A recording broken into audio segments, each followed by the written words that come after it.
പാകിസ്ഥാനിൽ ഇപ്പോൾ 155mm artillery ഷെൽസിന്റെ movements വളരെ അധികമായിട്ടുണ്ട്. ഇത് പാകിസ്ഥാനിലെ ജനങ്ങൾ തന്നെ വീഡിയോ ആയി ട്വിറ്ററിൽ ഇടുന്നുണ്ട്. നമ്മുടെ രാജ്യത്തെ സംബന്ധിച്ചിടത്തോളം യാതൊരു സൈനിക നീക്കങ്ങളെയും വീഡിയോ എടുത്ത് ഇങ്ങനെ പോസ്റ്റ് ചെയ്യാൻ പാടില്ല എന്ന് നമ്മുടെ സർക്കാർ തന്നെ ആവശ്യപ്പെട്ടിരുന്നു. അതനുസരിച്ച് നോക്കിയാൽ ട്വിറ്ററിൽ ഇന്ത്യൻ മിലിറ്ററി മൂവ്മെന്റ്സ് അധികമായൊന്നും കാണില്ല. എന്നാൽ പാകിസ്ഥാനിലെ ജനങ്ങൾ അങ്ങനെയല്ല.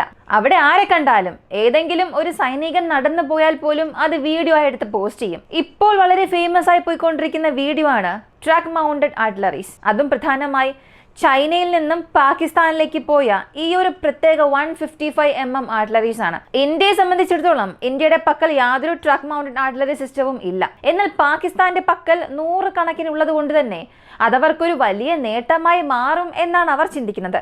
എന്നാൽ സത്യം എന്താണെന്ന് നോക്കിയാൽ ഈ ട്രക്ക് മൗണ്ടഡ് ആർട്ടിലറി സിസ്റ്റത്തിന് ആവശ്യമായ അമ്മുനേഷൻസ് പാകിസ്ഥാന്റെ പക്കൽ ഒട്ടും തന്നെ ഇല്ല.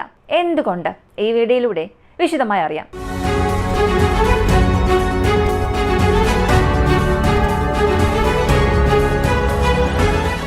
പാകിസ്ഥാന്റെ പക്കൽ ആർട്ടിലറീസിന് ആവശ്യമായ അമ്മുനേഷൻസ് ഇല്ലാത്തതിന് റഷ്യ ഉക്രൈൻ യുദ്ധമാണ് ഒരു പ്രധാനപ്പെട്ട കാരണം. 2022 റഷ്യ ഉക്രൈനെതിരെ യുദ്ധം പുറപ്പെടുവിച്ചു. അപ്പോൾ 155mm ആർട്ടിലറീസ് കൂടുതലായി ഉപയോഗിക്കുകയും ചെയ്തു. യുദ്ധത്തെ സംബന്ധിച്ചിടത്തോളം ഒരു ഗോഡ് ഓഫ് വാർ അതാരാണെന്ന് നോക്കിയാൽ 155mm ആർട്ടിലറി ഷെൽസ് ആണ്. കൂടുതൽ ആർട്ടിലറി ഷെൽസ് ആരുടെ പക്കലാണോ ഉള്ളത് അവർ ആ യുദ്ധത്തിൽ വളരെ നിസ്സാരമായി ജയിക്കാൻ സാധിക്കും. അപ്പോൾ റഷ്യൻസിന്റെ പക്കൽ കൂടുതൽ ആർട്ടിലറി ഷെൽസ് ഉണ്ടായിരുന്നത് കൊണ്ട് തന്നെ ഉക്രൈനെ അവർ തിരിച്ചോടിച്ചുകൊണ്ടേയിരുന്നു. ഉക്രൈൻ തുടരെ നഷ്ടം വരുത്തിക്കൊണ്ടിരുന്നു. ഉടൻ തന്നെ നാറ്റോ രാജ്യങ്ങളെല്ലാം അവരുടെ പ്രൊഡക്ഷൻ കപ്പാസിറ്റി വർദ്ധിപ്പിക്കാൻ ശ്രമിച്ചു. എങ്കിൽ പോലും റഷ്യയുടെ പ്രൊഡക്ഷൻ കപ്പാസിറ്റിയുമായി അവർക്ക് മാച്ച് ചെയ്യാൻ സാധിച്ചില്ല. കാരണം സോവിയറ്റ് യൂണിയൻ കാലം മുതലേ അത്രയേറെ ആർട്ടിലറി ഷെൽസ് അവർ മാനുഫാക്ചർ ചെയ്ത് വെച്ചിരുന്നു. ഇപ്പോൾ ഉടൻ തന്നെ ഈ നാറ്റോ രാജ്യങ്ങൾക്ക് ആർട്ടിലറീസ് ആവശ്യമായി വന്നു.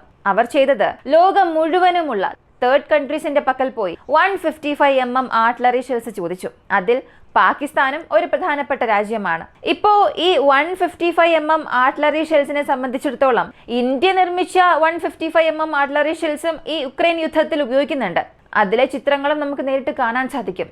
ഉക്രൈന്റെ ഹോവിറ്റ്സിൽ നമ്മുടെ ഈ ഷെൽസ് കയറ്റുന്ന ചിത്രങ്ങളൊക്കെ ഇന്റർനെറ്റിൽ ഉണ്ടായിരുന്നു. അപ്പോൾ എല്ലാവരും ഇത് കയറ്റുമതി ചെയ്യുന്നുണ്ട്. എന്നാൽ പാകിസ്ഥാൻ മാത്രം എന്തുകൊണ്ട് കൂടുതൽ കയറ്റുമതി ചെയ്യുന്നു? ഇതിന് ഒരു പ്രധാനപ്പെട്ട കാരണമുണ്ട്. 2023 ബ്രിട്ടനിലെ 4 ട്രാൻസ്പോർട്ട് എയർക്രാഫ്റ്റ് പാകിസ്ഥാന്റെ റാവൽപിണ്ടിയിലേക്ക് വരുന്നു. എന്നിട്ട് ഈ അമ്മുനേഷൻസ് എല്ലാം എടുത്തുകൊണ്ടുപോയി. ഏകദേശം $364 മില്യൺ 155mm ആർട്ടിലറി ഷെൽസും ചില റോക്കറ്റ്സും പാകിസ്ഥാൻ UK വഴി ഉക്രൈനിലേക്ക് സപ്ലൈ ചെയ്തു. ഇങ്ങനെയായിരുന്നു ഒരുപാട് വാർത്തകൾ പുറത്തു വന്നത്. ഇത് ഒഫീഷ്യലായി പാകിസ്ഥാൻ ഗവൺമെന്റും സമ്മതിച്ചു. അതെ, ഞങ്ങൾ ഉക്രൈന് പാശ്ചാത്യ രാജ്യങ്ങൾ വഴി ആയുധങ്ങൾ വിതരണം ചെയ്തു എന്ന്. അപ്പോൾ അവർ തുറന്ന് സമ്മതിച്ചത് പോലും 364 മില്യൺ ആണ്. ഇത് കൂടാതെ 155mm ആർട്ടിലറി അമ്മുനേഷൻ ഇത് പാകിസ്ഥാൻ സൈന്യത്തിന് വേണ്ടി കുറച്ച് മാറ്റിവെച്ചിട്ടുണ്ടായിരുന്നു. അതിൽ നിന്നും കുറച്ച് കയറ്റുമതി ചെയ്തിട്ടുണ്ട്.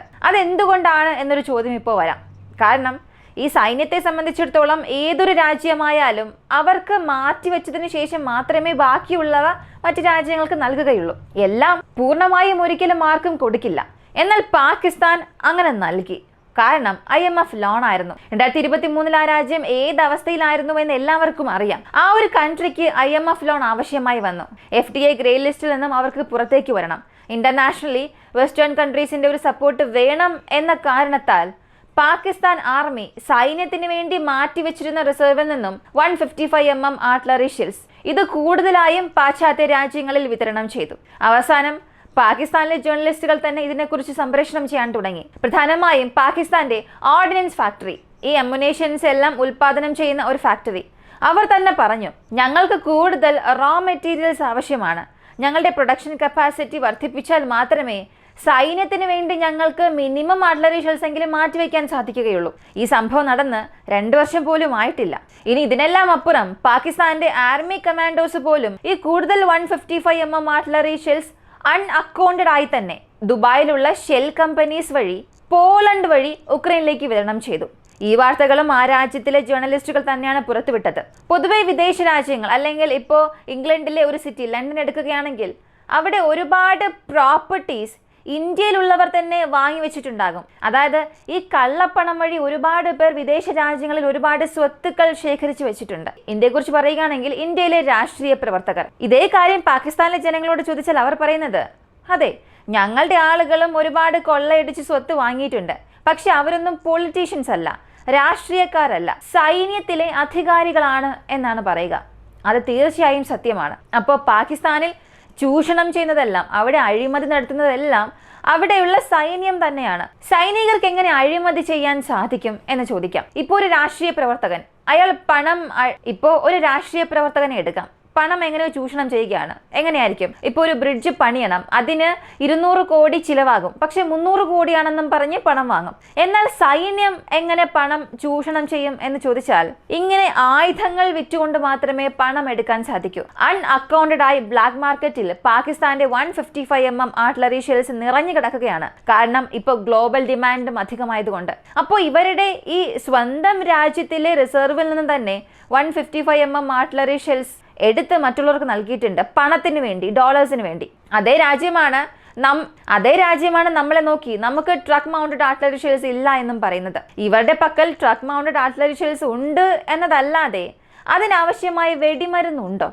ആ ചോദ്യത്തിന്റെ ഉത്തരം ഇവരെ കൊണ്ട് പറയാൻ സാധിക്കില്ല. പ്രധാനമായും ഈ ട്രക്ക് മൗണ്ടഡ് ആർട്ടിലറി ഷെൽസിനെ കുറിച്ച് സംസാരിക്കണമെങ്കിൽ ഈ ഒരു പ്രത്യേക ഇമേജ് നിങ്ങളെല്ലാം കാണണം. ഈ ഒരു ഇമേജ് ഇന്ത്യയിൽ എടുത്തതാണ്. എന്തിന്? ഇന്ത്യയിലെ ഒരു സ്വകാര്യ കമ്പനി കൂടുതൽ artillery shells, towed artillery shells നിർമ്മിച്ചു. ടോഡ് എന്ന് പറഞ്ഞാൽ ട്രക്ക് വഴി എടുത്തുകൊണ്ട് പോകുന്ന ഷെൽസ്. ഇപ്പോൾ നിങ്ങൾ ഈ കാണുന്ന ഇമേജുകളെല്ലാം ട്രക്ക് മൗണ്ടഡ് ആർട്ടിലറി ഷെൽസ് ആണ്. ഇതവർ മാനുഫാക്ചർ ചെയ്തുകൊണ്ടിരിക്കുകയാണ്. ആ കമ്പനിയുടെ പേര് ഭാരത് ഫോർജ്. ഈ ഭാരത് ഫോർജിൽ നിന്നും മാനുഫാക്ചർ ചെയ്യുന്ന ആർട്ടിലറി സിസ്റ്റംസ് നമ്മുടെ ഇന്ത്യൻ സൈന്യം അക്സെപ്റ്റ് ചെയ്തിട്ടില്ല. റിക്വയർമെന്റ് ഇല്ല എന്ന കാരണത്താൽ നമ്മളത് വാങ്ങിയിട്ടില്ല. എന്നാൽ ഈ ആർട്ടിലറി സിസ്റ്റംസ് എല്ലാം ടെസ്റ്റ് ചെയ്ത് ആ ടെസ്റ്റിലെല്ലാം അത് പാസ്സായി എന്നുള്ള സർട്ടിഫിക്കറ്റും നൽകി ഇത് കയറ്റുമതി ചെയ്യാമെന്ന് പറയുമ്പോൾ ലോകം മുഴുവനിലും ആർട്ടിലറി ഷെൽസിന് അത്രയേറെ ഡിമാൻഡുമുണ്ട്. ഇപ്പോൾ നമ്മൾ സംസാരിച്ചു കൊണ്ടിരിക്കുമ്പോൾ ഈ ഒരു പ്രത്യേക കമ്പനിയുടെ 70 ടോഡ് ആർട്ടിലറി സിസ്റ്റം പുതുതായി മാനുഫാക്ചർ ആയി കയറ്റുമതിക്ക് വേണ്ടി ആ കമ്പനിക്ക് മുൻപിൽ നിൽക്കുകയായിരിക്കും. അപ്പോൾ പാകിസ്ഥാന്റെ പക്കൽ ഏകദേശം 165 ടോഡ് ആർട്ടിലറി സിസ്റ്റംസ്. ഇവയുമായി കമ്പയർ ചെയ്യുമ്പോൾ വളരെ അഡ്വാൻസ്ഡ് ആയിട്ടുള്ള ഗൺ മൗണ്ടഡ് ടാർഗറ്റിംഗ് സിസ്റ്റംസ് എല്ലാം ഘടിപ്പിച്ചിട്ടുള്ള ഈ ഒരു സിസ്റ്റം എക്സ്പോർട്ടിന് വേണ്ടി ഇന്ത്യയിൽ കാത്തിരിക്കുകയാണ്. അപ്പോൾ നാളെ ഒരു യുദ്ധം വരികയാണ്. നമുക്കും ഈ ടോഡ് ആർട്ടിലറി സിസ്റ്റംസ് വേണം എന്നുണ്ടെങ്കിൽ ഈ 70നെയും ഇന്ത്യൻ സൈന്യത്തിന് നൽകി വീണ്ടും ഒരു 70 സിസ്റ്റംസ് 10 ദിവസത്തിനുള്ളിൽ തയ്യാറാക്കണമെന്ന് ആവശ്യപ്പെട്ടാൽ ആ കമ്പനിയെ കൊണ്ട് അത് ഉൽപ്പാദിപ്പിച്ച് നൽകാനും കഴിയും. ഇതാണ് ഇന്ത്യയുടെ ഒരു കഴിവ്. ഇതുമായി ചേർത്ത് മറ്റൊരു പ്രധാനപ്പെട്ട കാര്യം സംസാരിക്കണം. തുർക്കി ഇപ്പോൾ അടുത്തിടെ C-130 ഹെർക്കുലസ് എന്ന അവരുടെ ചരക്ക് വിമാനം പാകിസ്ഥാനിലേക്ക് അയച്ചിട്ടുണ്ട്. ഈ ഒരു വാർത്ത നിങ്ങൾ അറിഞ്ഞിട്ടുണ്ടാകും. അതിലെ ഒരു കാർഗോ പ്ലെയിൻ യഥാർത്ഥത്തിൽ പാകിസ്ഥാനിലേക്ക് പോയിട്ടില്ല, മറ്റൊരു രാജ്യത്തിലേക്കാണ് പോയത്. പക്ഷെ പാകിസ്ഥാനിൽ ഇറങ്ങി റീഫ്യൂവലിംഗ് ചെയ്തിട്ടാണ് പോയത്. കാരണം അതിന് റേഞ്ച് കുറവായതുകൊണ്ട്. മറ്റുള്ള C-130 ഹെർക്കുലസ് എയർക്രാഫ്റ്റ്സ് എല്ലാം പാകിസ്ഥാനിലേക്ക് വന്നിട്ടുണ്ട്.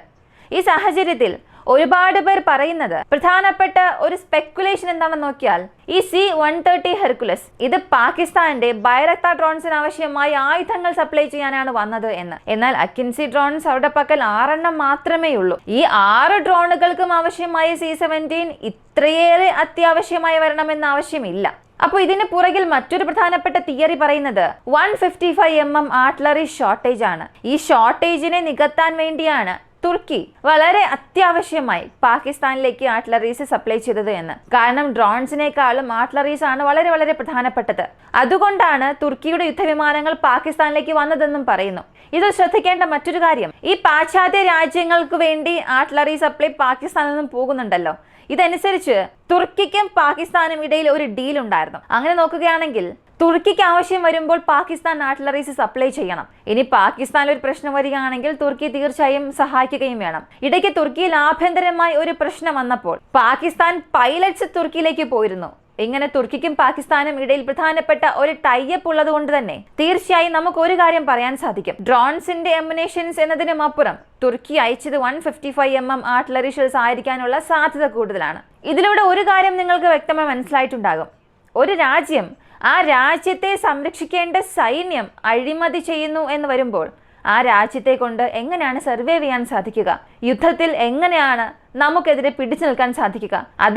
അതും നമ്മുടെ പക്കലുള്ള ഒരു വലിയ സൈന്യവുമായി അവരെങ്ങനെ യുദ്ധം ചെയ്യുമെന്നേ അറിയില്ല. ഇതിനെക്കുറിച്ചുള്ള നിങ്ങളുടെ അഭിപ്രായം കമന്റിൽ പറയുക. കൂടുതൽ അപ്ഡേറ്റ്സ് അറിയാനായി വോയിസ് ഓഫ് വിക്കി എന്ന നമ്മുടെ ചാനൽ സബ്സ്ക്രൈബ് ചെയ്യുക. മറ്റൊരു വീഡിയോയുമായി വീണ്ടും കാണാം.